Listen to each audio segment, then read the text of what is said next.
Tighten up those belts. It's time to go. Wheels up. I'm good, man. Be happy when I get that fat check. Do you have a lawyer now? I do have a lawyer. Yeah. Saul Goodman. It's about an inch long, and it's black, a little bit red, and Are we talking about your foot? Welcome back to Wheels Up Wednesday. I'm Matt Omick, joined with Spencer Hill, and this is podcast number 18. And I've had a bit of a roller coaster of a week. Yeah, you had a rough week, didn't you, man? It started out pretty rough, but I was looking forward to your birthday roast the whole week, so I just kept that in the back of my mind and chugged through it. So it turned out That's okay. not the only thing you chugged this weekend, was it? No, sir. What did I chug? I'm not talking about the beer. A lot of alcohol. I'm not talking about the beer. I'm lost. The audience isn't. Okay. Well, we're just gonna move on. Hopefully, we figure that out later in the podcast. I hope we don't. I'm pretty curious. I hope we don't. Okay. Anywho, yeah, my week started out with a little bit of an injury. Yeah, you want to tell us what happened? Yeah. To your poor foot over here. You're just going to the club. Mm-hmm. You try to get a drink. Right. And all of a sudden, ambulances everywhere. So you want to give us a quick rundown on what happened last, what was it, Thursday? No, it was last Tuesday. Tuesday? A week ago today. Disclosure, this is Tuesday. Well, yeah, me and a couple buddies, Jason, Mikey, and Mark, went down to a bar in Nob Hill and had a couple drinks and whatnot, and it ended totally different than what I thought it was going to be. It was a good time until that happened. Stepped on a piece of glass, went through my shoe into my foot. Jesus. Yeah, the fire department showed up. They wrapped me up and ended up getting stitches the day Like a after. mummy? I was a mummy. Yeah. A little limpy. Little limpy. And so yeah, that was my start to the week, and couldn't really do a whole lot work wise. The glass went through your shoe, right? Through my shoe, through a cushioned running shoe, pretty thick. And they were white shoes. They were white shoes, and completely turned them red. They're the Nike Blood 2.0s, huh? Exactly. So damn. Yeah, we'll put. That's such a crazy story though, because you don't really hear about that happening too much, like an actual like full-on injury happening to somebody like in a club. I feel like it. Well, if it does, it's to someone you don't know, but finally happened. Yeah, this one hit close. home to the whole Wheels Up family. Wheels Up family, I'm doing okay. Thank you for the concern. Although there was no concern from the Wheels Up family. Well, the good thing is you were way too plastered to even feel anything, right? Yeah, no, I didn't feel anything at the time, but the next morning was a little painful. Yeah, and you were saying it bled like super bad once you got in the shower? I want to say it actually struck a vein because it did not stop bleeding the whole night, all morning, until they literally stitched it up. It was wow. It was running. So that's pretty. That's crazy, dude. Yeah, gnarly start to the week, but you had a roast on Saturday. I did, of yes. yourself, which we were talking about last podcast. That's what you wanted. Mm-hmm. And if you don't know what a Comedy Central roast is, it's pretty much insanity locked into an hour and a half of just some good jokes, some shitty jokes. I went a little dark, I gotta be honest. Like, I might have went a little too far on the whole joke thing. But overall, it was so much fun. I can't even explain how much I appreciated everyone coming together and actually putting in some real effort to this thing. Oh, yeah. Because if anybody knows me, you know that I love to laugh. And, I mean, what else could I possibly think of for my 21st birthday than for everybody to shit on me and make me laugh? And that's exactly what I got. Yeah, it was great. It was so much fun. What was your favorite part of it? It was fun. Well, I've definitely learned that you can't bring your feelings to something like this. Absolutely because they're going to get hurt no matter what, so just move on. Favorite part? Definitely not the preparation, because, man, we were slamming right before. Yeah, that was really tough. I mean, I was going on in with my computer minutes before we went on, typing up notes, and I was stressing over this thing. I know my parents did too. Yeah, so big shout out to them for actually putting it together, and big shout out to Jason, Randy, you guys too. All your guys' help And I really couldn't have done that without you guys. And my pressure washer, of course. And of course your pressure washer. That 3100 PSI Honda. Man, she put in work. Yeah, on one leg doing it On too. one leg. How about that? No, my favorite part was just being able to sit there and seeing what you guys really think about me. Yeah, that was probably like a... Honestly, I just wanted to see what everybody really thought about me because, I mean, come on. Come on. No, but we let it all on the table. It was fun. Good night, for sure. Absolutely. We'll have to do that for your 22nd, my 22nd. Yeah. So what I did here is I compiled a couple of my favorite jokes from the roast. So let's take a look at that really quick. We're here tonight to pay tribute to Spencer. I want to welcome everybody tonight. To all of you that never seen a Comedy Central roast, you're in for a treat. I gotta tell you guys, Spencer isn't really gay. He just plays one every minute of his life. And I'm honored to be here tonight. And I feel like the lucky one, being able to sleep every night with a man who has trained his cat to knead his balls, has no eyebrows, and sounds like Darth Vader. We all know Spencer has denied being gay, but I personally witnessed every one of these guys on stage in his bed, and they weren't drunk. And I know just a few things about you, Bailey. You like to laugh, and you're very sweet, respectful, and I know you love to party with these guys. And I'm pretty sure you could create a perfect etch-a-sketch of these guys' dicks until it was perfect, and if you were blindfolded. As for Cody Dons, you the man. Oh man, I just started my debut in racing this year, and I think I race more than he does. As for Passon. Passon! Sober Jason is the biggest cheap ass in the world. Get a few drinks in him, he becomes Bill Gates. And for the man of the hour, Mr. Spencer Hill. Yeah, there we go. Woo! Woo! Spencer thinks editing a podcast is a full-time job. I wouldn't know. Hey Cody, I wrote some notes for you because I knew you weren't going to get around to it. Just read these notes and you will be fine. Come on up, brother.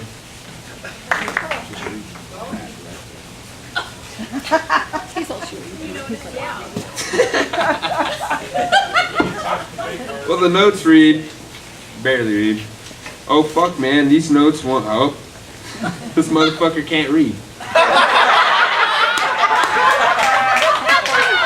The first time I ever saw the soft side of my brother was when we went to see Marley and me. And he started crying like a little bitch when the dog died. Good thing my dad always wanted 2 girls. Spencer also seems to gravitate towards girls with kids. He's been called daddy a few times and it wasn't in the sheets. Mick also does a podcast with Spencer, but all he does is looks pretty and talks about bullshit for 28 minutes. But don't worry, because all that took Spencer 4 hours to edit and post. Mick's having a good day over here. One time for Mick. Mick's having a good day. He found the last handicap parking spot at Walmart earlier. Believe it or not, Mick does have some struggles in the bedroom. One time, us boys wanted to make him feel a little bit better. We all took some Viagra with him. And we took him over to his girlfriend at the time's house. I'm not saying it didn't work out, but my mouth's been more moist after slamming 3 biscuits from Popeyes, no water. Cody's outfit tonight says husband material.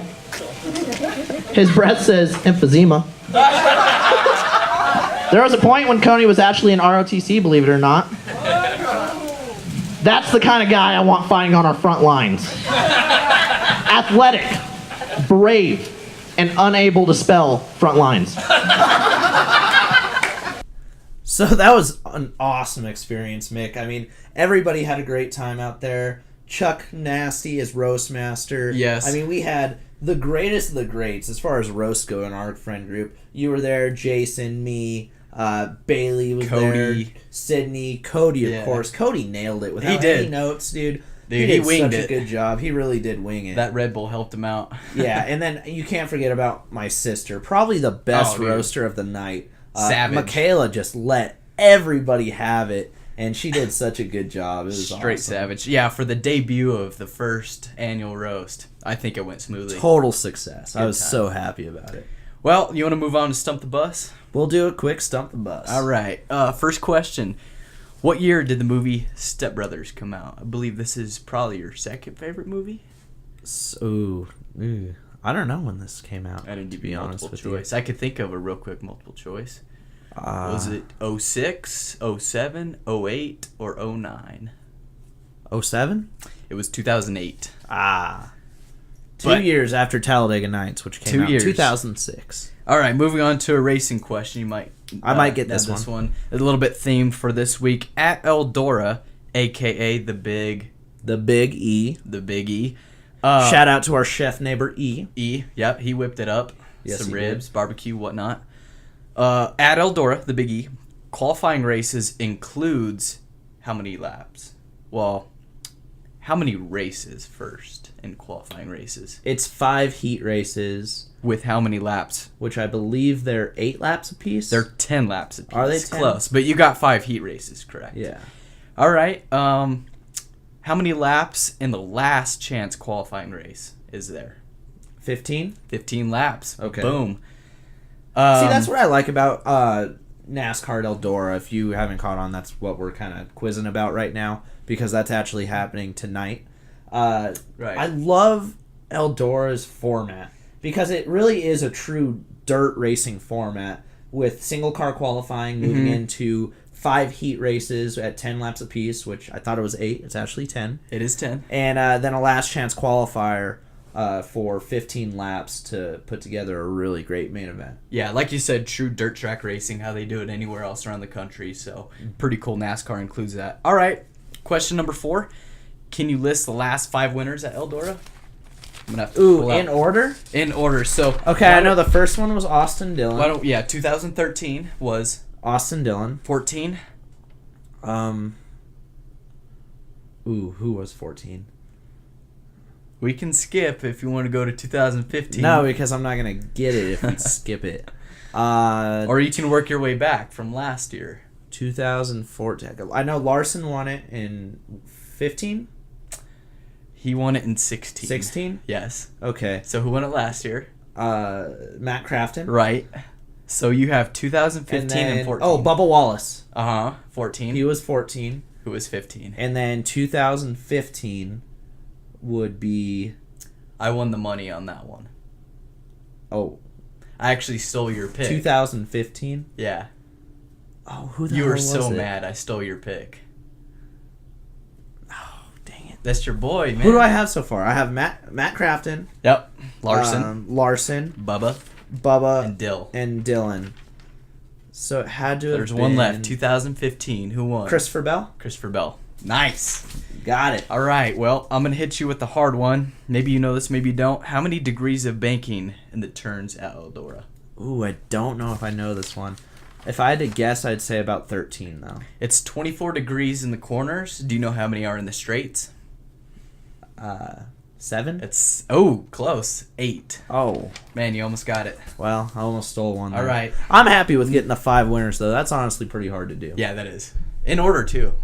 Speaking of the truck race at Eldora this weekend, tonight. Yes. The Eldora Dirt Derby. This is the 6th annual race there, and we had practice on Tuesday night with the trucks. And let me tell you, it's a stacked field this year, Matt. I mean, we have some big names racing. Myatt Snyder led the first practice session there. Stuart Friesen second. Grant Enfinger third. Fourth was Brett Moffitt. Matt Crafton, defending winner of the event, was fifth. Chris Windham in a new truck for Crosley was sixth in that number 54. Justin Haley seventh Cody Coughlin 8th, Max McLaughlin 9th in his first ever Truck Series start for Nice Motorsports, and Tyler Dipple was 10th. In practice number 2, we had Stuart Friesen pull ahead of Sheldon Creed. Right behind him, Chase Briscoe 3rd, Myatt Snyder 4th. That's kind of a surprise. Absolutely. 5th went to Todd Gilliland.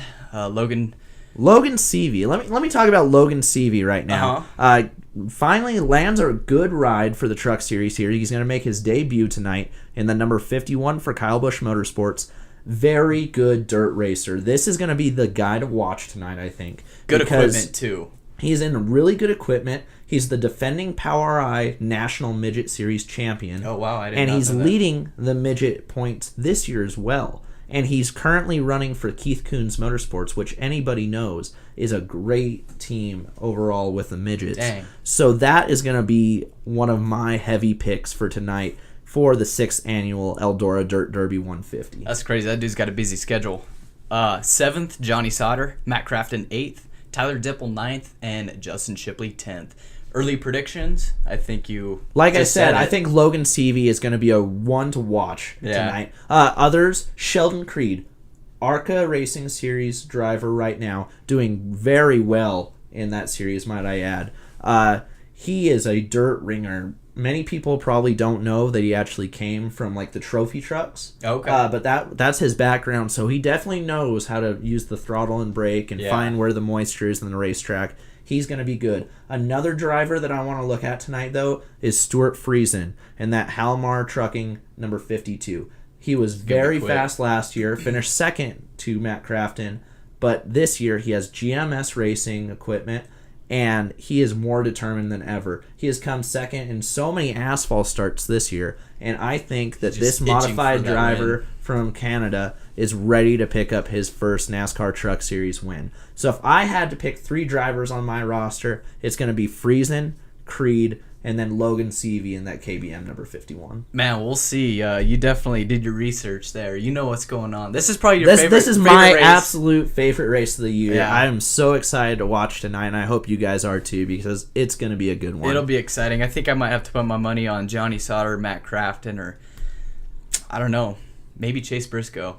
I'd love to see that Ford in victory lane. So yeah, we'll Chase see. Briscoe actually going to run his first truck race of the year for ThorSport tonight. So that's going to be one to watch as well. Last year, I believe he finished second. He was third. Third at Eldora. Yeah. Okay, there were some slide jobs. And he had a big moment in practice last year. He almost was the first truck to flip on the dirt. Oh, really? In practice, hammered the wall. Nice. And came back in a backup truck to finish in the 3rd position. So great run by him last year. Let's take a quick look now at the point series as we head into tonight's Dirt Derby 150. Johnny Sauter leads with 533 points and 4 wins on the season. Brett Moffitt, one of those drivers kind of struggling for funding right now, but is still heavily involved and has 3 wins on the season with 442 points. He sits second.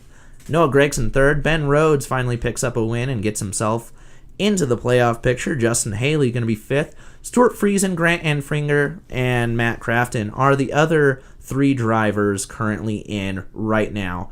The 2 on the outside looking in, Myatt Snyder, Cody Coughlin, but Mick, everything can change tonight at Eldora. Oh, dude, this is by far one of the craziest races of the year, and I'm so excited to see what kind of mix-ups we see for this points championship. It's fun to watch. It's really cool, so I'm excited to see what happens.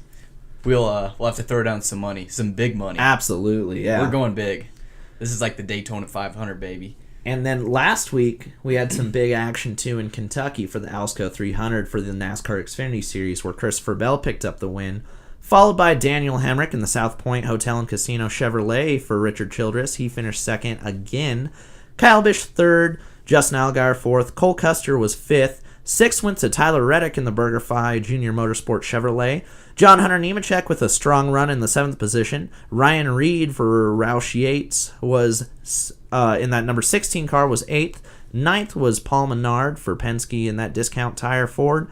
And rounding out the top 10 was the number 12 of Austin Cindric. Moving on to the points. Points for NASCAR Xfinity Series, they go like this. Christopher Bell with 2 wins on top of Justin Allgaier, also with 2 wins. Tyler Reddick, also the other driver right now with currently a win as we move into New Hampshire this weekend. Elliott Sadler, he sits 4th. Daniel Hemrick, 5th. Cole Custer, that's a driver that I really want to watch this weekend in New Hampshire. Pretty good at the shorter tracks, and he's been strong there before. Brandon Jones, he's 7th. 8th is Ryan Truex, Matt Tifft, and Austin Cindric round out your top 10. Now, as we look at the playoff picture, Ryan Reed and Ross Chastain are the two on the inside looking in, but digging on their heels right now, Michael Annett, Ryan Sieg, and Jeremy Clements all very close to each other and itching to get into that playoff picture. Also in Kentucky was the Monster Energy Series, where Martin Truex not only won Stage 1, 2, but the race as well. Flat out dominated. That was your pick. Mm-hmm. And right behind him, Ryan Blaney, good run for him. Brad Kay, 3rd. Kyle Busch, 4th. Kevin Harvick, 5th. Kurt Busch, 6th. We had Eric Jones, 7th. Eric Almirola, 8th. 9th went to Kyle Larson, and the top 10 was Joey Logano. A lot of Fords in the top 10. That's cool to see. Yeah, a lot of Fords in the top 10. Of course, Martin Truex Jr., dominant over there in Kentucky. He was just on rails that weekend. And the playoff picture looks like this. With 5 wins apiece, Kyle Busch and Kevin Harvick lead. Martin Truex Jr., Clint Boyer with 2 wins, Joey Logano, Eric Jones, Austin Dillon are your other 3 drivers with a win apiece. Brad Keselowski, he sits 8th. Kurt Busch in that Monster Energy Ford is 9th. Kyle Larson rounding out your top 10 as they sit with 581 points. Denny Hamlin, Ryan Blaney, Eric Almirola, Jimmy Johnson, Chase Elliott, and Alex Bowman are your other people in the top 16 right now. Your cutoff is right there for the playoffs if it was to end right now. 17th is Ricky Stenhouse Jr. at 418 points. Paul Menard, Ryan Newman, and Daniel Suarez are your other 3 drivers to round out your top 20. As we're getting pretty far in the season, Mick, just a handful of races to go before we already find ourselves in another championship race. We are. You said 5 wins for Harvick, 5 wins for Kyle Busch, 4 wins for Truex. Is he going to get that 5th pretty soon? Then they'll have 5 apiece. I think it's going to be interesting. And that's been the story this whole year. It's the big 3. And nothing's changed. There is no doubt in my mind that Truex is definitely on a roll as we stand right now. And he is the next driver, I think, to get to 5 wins. They've just been very strong each weekend. Yeah. New Hampshire, potentially not the best track for them, but I know that Cole Pern and that entire Furniture Row Racing number 78 team are going to play a smart game. Yeah. And they're going to be there in the end. So another driver to look out for this weekend. For the Verizon IndyCar Series, they were at Toronto this weekend for the Honda Indy Toronto, where Scott Dixon picked up that win. Simon Pagenaud, 2nd. Robert Wickens, 3rd. James Hinchcliffe, Charlie Kimball, Tony Kanaan, 6th. Kanaan. Zach Veach was 7th. Rossi was 8th. Newgarden was 9th. And Andretti was P10. Yeah, good run there for Marco Andretti. And now we'll take a quick look at the point standings after this race. Scott Dixon, he leads with 464 points. 62 points back is Joseph Newgarden. Alexander Rossi, 70 back. Ryan Hunter-Reay, Will Power, that's your top 5. Rounding out the top 10, Robert Wickens, 125 points back from Scott Dixon. Simon Pagenaud at 144 points back. Graham Rahal, James Hinchcliffe, and Marco Andretti round out your top 10 at 198 points back. You want to do ARCA before we roll into the World? Yeah, we can do it. I can. Well, they were. Where were they? They were in Minnesota for the Sioux Chief Power Packs 250. Yeah, it was Elko Speedway. The Elko Speedway, Minnesota, where Gus Dean was catching that win. Christian Eckes right behind him. Joe Graff Jr. 3rd. Riley Herbst 4th. Natalie Decker 5th. Chandler Smith 6th. Travis Braden, Brian Perkins, Eddie Frasser, and Robert Bruce top 10. And the World of Outlaws went to Eldora Speedway last weekend for the King's Royal, and we crowned King Donnie the 35th. Donnie Schatz, he started 4th on the field, and he took the lead on lap 15, never looking back, and led the rest of the way on, no surprise. En route. Of course, no surprise once at all. again. En route to his 15th World of Outlaws Craftsman Sprint Car Series feature of 2018, and his 3rd consecutive King's Royal at Eldora Speedway. That's a very impressive stat because that is not one that comes very easy. No. The King's Royal is one of those races. It's a crown jewel event. Everybody brings their best equipment to it, and everybody wants to win. So for him to go 3 in a row just blows my mind. That's crazy. And I'm sure his whole team at Tony Stewart Racing was very psyched for that. The man to beat, that's for sure. Absolutely. Well, Mick, that does it for our regular results and points. Mm-hmm. You want to move in a Wheels Up watch list real Let's quick? check out the Wheels Up watch list, see what's going on this weekend. The Camping World Truck Series invades the Eldora Speedway tonight, July 18th. That'll be 9 p.m. on Fox Sports 1. That's for the Eldora Dirt Derby 150. NASCAR Xfinity Series action from New Hampshire Motor Speedway is coming to you Saturday, July 21st, 4 p.m. on NBCSN for the Lakes Region 200. Monster Energy NASCAR Cup Series has the Foxwood Resort Casino 301 at the New Hampshire Motor Speedway, July 22nd. This Sunday, that's going to be 2 p.m. on NBCSN. Verizon IndyCar Series from Mid-Ohio, that's going to be in 2 weeks, July 29th for the Honda 200 at Mid-Ohio, 3 p.m. on NBCSN. NHRA at the Bandimere Speedway this weekend, the Dodge Mile High Nationals. Mick, that's one of our favorites for sure. Yeah, there's a tear in my eye. I wish I was there. That's going to be a good one. Unfortunately, we're going to miss that. We'll touch on where we'll be here in just a moment. That's going to be July 20th through the 22nd. You can catch all of that action on Fox Sports 1. World of Outlaws, Thursday, we'll have the Gettysburg Clash. That's at Lincoln Speedway. Friday and Saturday, we go over the Williams Grove Speedway in Mechanicsburg, Pennsylvania for the Champion Racing Oil Summer Nationals.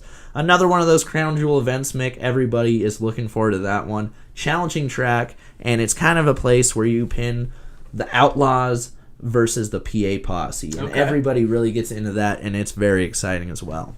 Nice. K&N Pro Series East, you can catch them at New Hampshire for the United Site Service 70, Saturday, July 21st. And the air on that is going to be on NBCSN. It should re-air next Thursday. And rounding out the Wheels Up watch list for this week, ARCA Racing Series from Berlin. That's going to be July 21st for the Primera Plastics 200. 9 p.m. Eastern on MAV TV.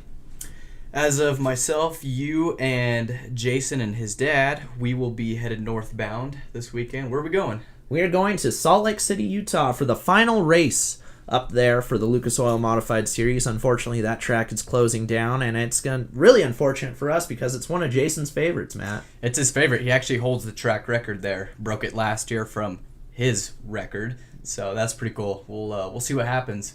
It'll be exciting. So very exciting to go up there. Hopefully I get back on the spotter stand. I don't know if I still have that job or not after you guys picked up the big win in Bakersfield. But regardless, I'm excited to go up there and check out a new track. You know, it's going to be fun. Awesome scenery going through Moab. There's a great burger joint. We'll probably go to dinner too. So we'll have to Perfect. I love burgers. We'll have to touch base on how that is when we get back in studio. Yeah, and if you guys want to catch a little bit of action before we get back into the Wheels Up Wednesday studio, I'm going to be calling in to ESPN Radio Albuquerque 1017 The Team for my weekly segment, Where's Spencer? So if you guys want a quick, maybe a little bit of a dial in to see what's going on with my weekend anytime, I'm always on ESPN Radio Albuquerque 1017 The Team, and that is on every Saturday. I think it starts at 8 a.m. Eastern, or Mountain Time. Yeah, 8 a.m. A little bit earlier. 8 a.m. If you're willing to wake up that early, you can catch bus. Also, if you're not willing to wake up that early, like I kind of wish I wasn't, you can also catch it on demand, and that's at the New Mexico Motorsports Report.com. We'll also be posting, I'm sure, Snapchats and maybe some lives this weekend if it's interesting enough. So yeah, and it should be. It should be a good one. We'll see what's happening. Well, Mick, that's about all we have time for today. Thank you guys once again for everything you do. I know it's been kind of a weird couple of weeks with my birthday and all the celebrations that we've had going on, and the glass stabbings and the glass stabbings that we've had. Throw you off. Old glass bandit over here. But for Matt Omick, I'm Spencer Hill. Thank you guys once again for everything, and we will catch you next Wednesday.